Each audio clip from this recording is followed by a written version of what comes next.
everyone. Thanks for joining us again. It has been a while since we've been with you, but welcome to Sizzle with Chef and Michelle. I'm Chef. Yeah, we're gonna leave it. It's the quiz of the day. Pick one. Chef, Michelle. I am the manager of sales and development here at Bircham Hills, and Chef, as always, is what I do. Chef. I'm pretty excited about today's menu because it's really different. This is our celebration to spring. So Chef had some really creative ideas here and some stuff I've never had. And I didn't get lunch, so I'm pretty excited to see how it tastes. Yeah, what we're focusing on is some spring ingredients, two major spring ingredients that you look forward to living in Michigan. Fiddlehead ferns and morel mushrooms. With the ferns, you have to make sure that you blanch them. You cannot eat these raw. All right. So what we're going to do then. Can I just ask for those who might not know the term to blanch something, how do they do that? Steam it or par cook it. Another word for so they would like it. You can put it in boiling water for a little bit. Right, for 3 minutes or so. Right. Okay. Or steam it. You know, if you wanted, if you didn't want to put the water, just to keep it from having to do that. But that's how you blanch. Excuse me. It's just I assume people know some of the things I talk about. I don't even know what I'm talking about half the time. So what we're gonna do first is do the start the salad portion, which will be sautéing off a little bit of onions, and then the mushrooms, and then adding the fiddleheads, and then we'll have to let that cool a little bit while we make our dressing to go over it. And we'll talk about the dressing when I get to it. But so we're gonna put a little bit of olive oil into our pan. So the fiddlehead fern, is there any other type of food that we eat that, or vegetable or whatever, anything similar that people might be familiar with or would be in the similar family? No, no. The flavor is like a cross between broccoli and asparagus, if you ask me, or asparagus and broccoli. Okay. Want to try one? Sure. It's already been blanched, right? I'm not going to get any intestinal. This will be your way to get back at me. I hope so. I hope so. I hope it's already been blanched. It's an interesting flavor. Yeah, and it's got a good texture to it. I mean, it's fun. And I said, it's you can find them at the farmers markets, along with like ramps and the morels. You know, that'd be the only place. I don't know of any grocery stores that carry them. I was going to ask that too. Where? Whole Foods might, a natural store might carry them. All right, so just put the onions in. It's about a half cup. Everything's somewhat measured out. Today, I'm going to show you the demonstration of how recipes are guidelines. I have on there, it's about a half cup of this, half cup of that. Well, I'm going to be doing my best to guess a half cup. Another thing with fiddleheads, to make a good soup with it, or a sauteed vegetable as a side dish that way. This way, you can make it up ahead and then just serve it as to go like with a barbecue, just as an interesting side. And what kind of mushrooms do we have here? We have shiitake mushrooms, which have been stemmed, and I cut them into the caps into quarters. I wanted different shapes for each mushroom versus having the same shape for each one. That way you get a little more texture and different look to the salad itself. So you got some baby buttons here. I mean, and you don't have to use all these different mushrooms. And was this a portobello? Yes, ma'am. Keyword was. Well, it still is, I guess. I love it when you say yes, ma'am. Well, I don't get that from a lot of people. Well, it's better than what else I could say. Yeah, so I got oysters now. I got the buttons in there. All right, let's have these handy dandy sliced up morels. Boy, that smells good. Got a jumper. We got mushrooms flying all over the place. Yeah, these things happen. Started off with the shiitakes and the portobellos to get those cooked a little bit more than the other ones because they denser. They're more like me, a little dense and all that at times. So we're just trying to get that. Yeah, a little dense. That's you, all right. Yeah. No argument from you on that one? Nope, not at all. See how that's done. Now we'll add our fiddleheads. And it's kind of fun. If you didn't want to use fiddleheads, you could use asparagus in this salad also. If you can't find the fiddleheads. All right. Now, you see I got this nice, beautiful flavor down there in the bottom of the pan, the fond.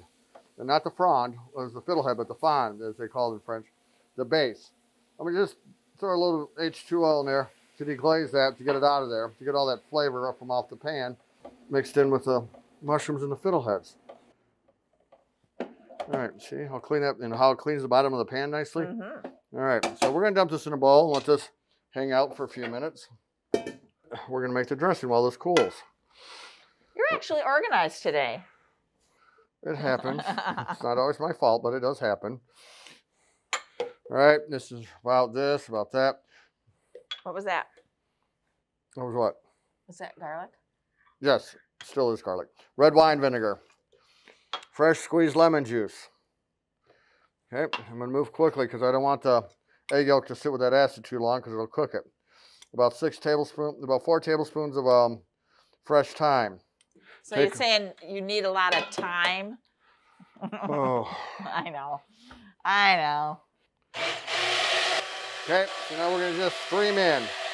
Not that you can hear me, but stream in our olive oil.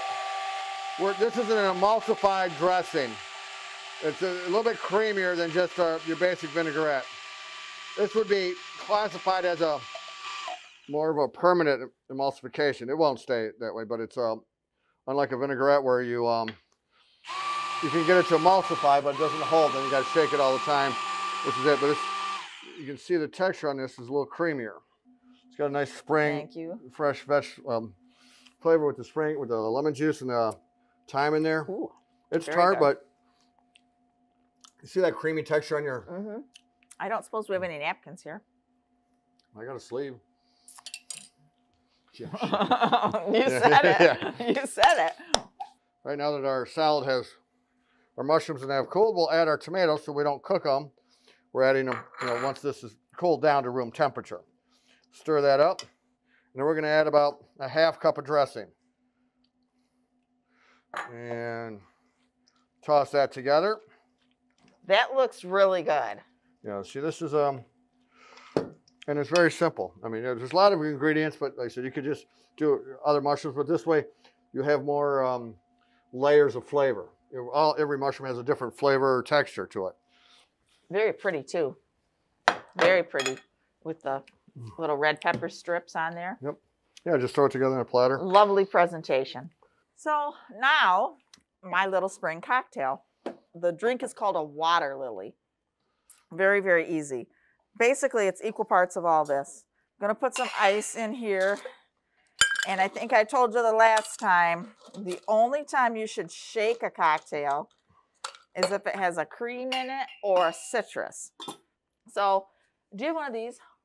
I do. I love it. It makes it great for when I'm only having to do small batches of lemon juice, especially for cocktails. Yeah, this is the perfect. If you don't have one of these, everyone at home, you need to get one because this is the best way to squeeze lemon juice. You need like a half cup or a quarter cup of lemon juice. It's much easier than getting out the juicer. Yeah. All right, so this calls for equal parts of everything. So just because it's easier for me to measure. Is that the same amount? Yes, it's the same amount. Okay. Because it's easier for me to measure an ounce. Actually. Yeah, I see that. That came to 3/4, so that's what we're going to do. We've got 3/4 of lemon juice, 3/4 of gin. My son keeps getting mad at me for buying good gin and then mixing it into cocktails. So it's only 3/4. I'm just doing, the recipe actually calls for 3/4 of each, but sometimes it's just easier to do an ounce of each. It just has to be equal parts of everything. Could be a half ounce if you just want it. So you could I make a picture of this and keep it in my fridge? You could. Which I did do over the holidays with waiting for snow. Oh, did you? Oh, yeah, it was much easier that way. When you're having guests over, you don't have to keep stopping to mix up a pitcher? Guests? No, I drink. Just for yourself? You had a pitcher of cocktails. No judgment. No judgment here. Now it has a really pretty color. It's called a water lily, and it's kind of a periwinkle blue. So how do you get water lily from a... Well, I think they're referring more to Monet's water lily than they are to the actual water lily flower. You know, just the color. Now be careful because they taste delicious. They don't taste very strong. Let it be a warning to you. They'll catch up to you. Cheers. Cheers. Or should we say sizzle? Sizzle. Wow. A little sweet for me, but that's actually quite good. Mm-hmm. Well, you could always put more lemon in it or just less triple sec. But you can see how you could drink this in a minute. Mm-hmm. Oh yeah, very easily. And then you get the back finish of the gin at the end there. Nice. Mm-hmm. Yeah, I'll picture that during the summer. Mm-hmm. Yeah, I'm sitting outside. Could be trouble. Could be trouble. So yeah, hopefully you all enjoy everything that we put forth for you all. If you got any other suggestions, like you want to see some desserts, soups, dressings, whatever, vinaigrettes, we're happy to take suggestions. Yeah. More cocktails that we have to sample on air? Yeah, I'm okay with that. Beer, wine. All right, well, thank you. Thanks a lot, everyone, and thanks for tuning in again. And as always, you can watch this on Facebook, on YouTube. Share it with your friends and neighbors. We've yet to go viral with anything, so that's our goal. So let us know what you'd like to see next. See ya. Have a great day.